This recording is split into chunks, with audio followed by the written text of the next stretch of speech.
Ναι, λέμε. Πλακάκια μπάνιου. Το σκούρο, όπως είπαμε. Δεν είναι σκούρο.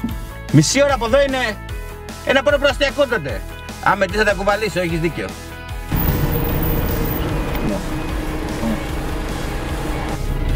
Πού με στέλνει για πλακάκια, ρε? Καλά είμαι εγώ να ψάχνω. Συγγνώμη.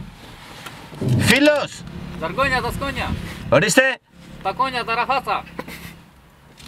Μιστρόνια. Από εδώ πάω. Έγινε, ευχαριστώ. Να το. Α, εδώ είμαι, πρέπει να έφτασα. Να το. Καλησπέρα. Είχα πάρει τηλέφωνο πιο πριν. Είμαι εδώ για τα πλακάκια.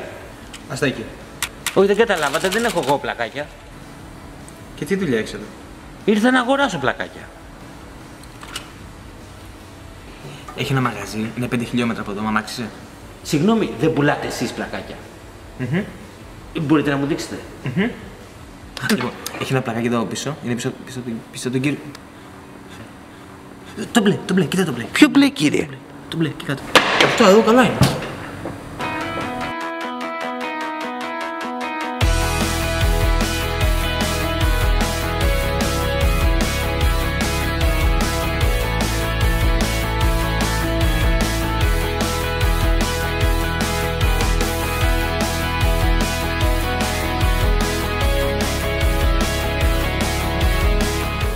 Καλησπέρα. Πώς μπορώ να σας εξυπηρετήσω?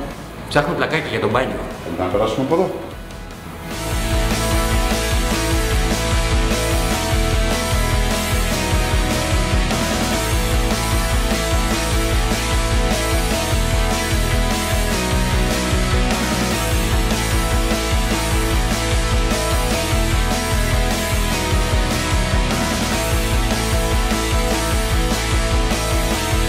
Ρε εσύ, εδώ έχει τα πάντα.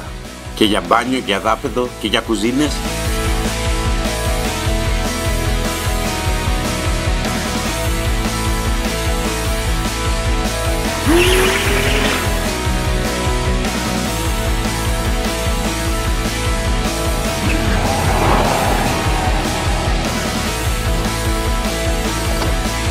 Τελικά φάμπρικα!